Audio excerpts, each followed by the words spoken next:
অবশেষে ঝালকাঠিতে আওয়ামী লীগ নেতা, শীর্ষ সন্ত্রাসী ও ফিটিং মামলার কারিগর সাবেক ভিপি মন্নান রাসুলকে জেল হাজতে পাঠিয়েছে আদালত। আদালত চত্বরে আনন্দ উল্লাস। তথ্য অনুসন্ধানে মোহাম্মদ মোল্লা শাওন, ঝালকাঠি। দৈনিক যায় যায় বেলা, সত্যের সন্ধানে সারাক্ষণ।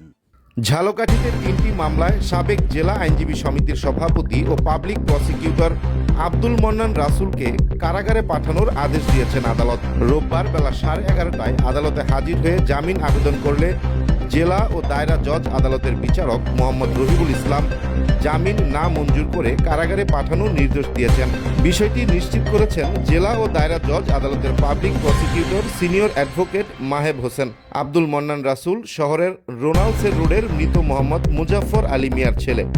তিনি জেলা কৃষক লীগের সভাপতি ছিলেন। আদালতের public prosecutor advocate Maheb Hossain বলেন, মন্নান রসুলের বিরুদ্ধে জেলা শহরে বোমা হামলা সহ বিভিন্ন আইনে 6টি মামলা চলমান রয়েছে, যার মধ্যে 3টি মামলায় তাকে কারাগারে পাঠানো হয়েছে। বাকি 3টি মামলার শুনানি আগামী 18ই মার্চ ধার্য করেছেন আদালত। গত 5 আগস্ট সাবেক প্রধানমন্ত্রী শেখ হাসিনা দেশ ছেড়ে পালিয়ে যাওয়ার পর থেকেই আব্দুল মন্নান রাসুল আত্মগোপনে চলে যান। তারপর থেকে তাকে আর জনসম্মুখে দেখা যায়নি। জেলার একাধিক ভুক্তভোগী দৈনিক যায় যায় বেলা সহ বিভিন্ন গণমাধ্যমকে জানিয়েছেন, আব্দুল মন্নান রাসুল ক্ষমতায় থাকাকালীন অবস্থায় নির্দোষ মানুষের বিরুদ্ধে ফিটিং মামলা দিয়ে হাতিয়ে নিয়েছে কোটি কোটি টাকা এবং গ্রামগঞ্জের নিরীহ খেটে খাওয়া কৃষককে সুযোগ সুবিধা দেওয়ার কথা বলে জোর করে আওয়ামী লীগের সদস্য করেছে। এমনকি সদস্য হতে না চাইলে ইউনিয়ন পরিষদের সেবা থেকে বঞ্চিত রেখেছে এবং ঝালকাঠি জেলা আইনজীবী সমিতিকে 15 বছর যাবৎ আওয়ামী লীগের ক্ষমতা বলে জিম্মি করে রাখে আওয়ামী লীগের দোসর আব্দুল মান্নান রাসুল সহ আরও অনেকেই। তারা এখনও পলাতক রয়েছে।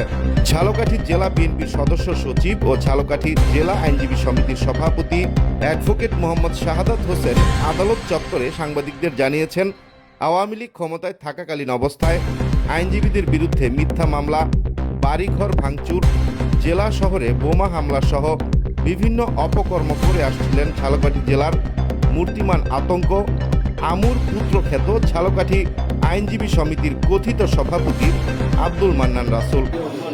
ঝালকাঠিতে যে শীর্ষ সন্ত্রাসী আমির হোসেন আমু, তার পোষ্য পুত্র আব্দুল মান্নান রাসুল, সে ঝালকাঠিতে যত রকমের দুষ্কর্ম হয়েছে তার অন্যতম হোতা।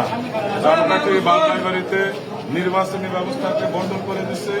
ঝালকাঠি লাইব্রেরিতে বোমা হামলা করে তার যে আরেকজন সহযোগী তৎকালীন জিপি তপন কুমার রায় চৌধুরী কয়েকজন আইনজীবীর বিরুদ্ধে মিথ্যা মামলা দায়ের করছে।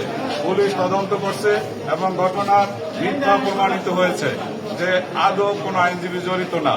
আমরা ইতিমধ্যে ধৈর্যের সাথে অপেক্ষা করতেছিলাম পরিবেশ পরিস্থিতি শান্ত রাখার জন্য, কিন্তু আমরা আজকে দেখছি যে 22 জন আইনজীবীর বিরুদ্ধে যে মিথ্যা মামলা দায়ের করছে তপন কুমার রায় চৌধুরী, সে তার পূর্বের অবস্থানে ফিরে যে আজকে সেই যে অপরাধীর পাশে দাঁড়িয়ে আইনজীবীদের প্রতি আবারও সে বিরুদ্ধ আচরণ করছে। আমরা আইনজীবী সমিতি, আমি অ্যাডভোকেট শাহাদাত হোসেন, আমার সাথে এবারের সম্মানিত সাধারণ সম্পাদক আছেন, আমরা দ্রুত আইনানুগ ব্যবস্থা নেব যে 22 জন আইনজীবীর বিরুদ্ধে যে মিথ্যা মামলা দায়ের করছে এবং সেই মামলা মিথ্যা প্রমাণিত হয়েছে, সেই আইনজীবীর ঝালকাঠিতে আর ওকালতি করার আইনগত কোনো সুযোগ থাকবে না। আমরা কার্যনির্বাহী পরিষদ খুব দ্রুত সময়ের মধ্যে ব্যবস্থা নেব।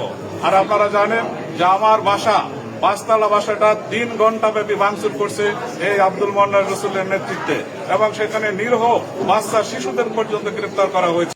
এতক্ষণ দৈনিক যায় যায় বেলার সাথে থাকার জন্য আপনাকে ধন্যবাদ। লাইক, কমেন্ট ও শেয়ার করে আমাদের সাথেই থাকুন।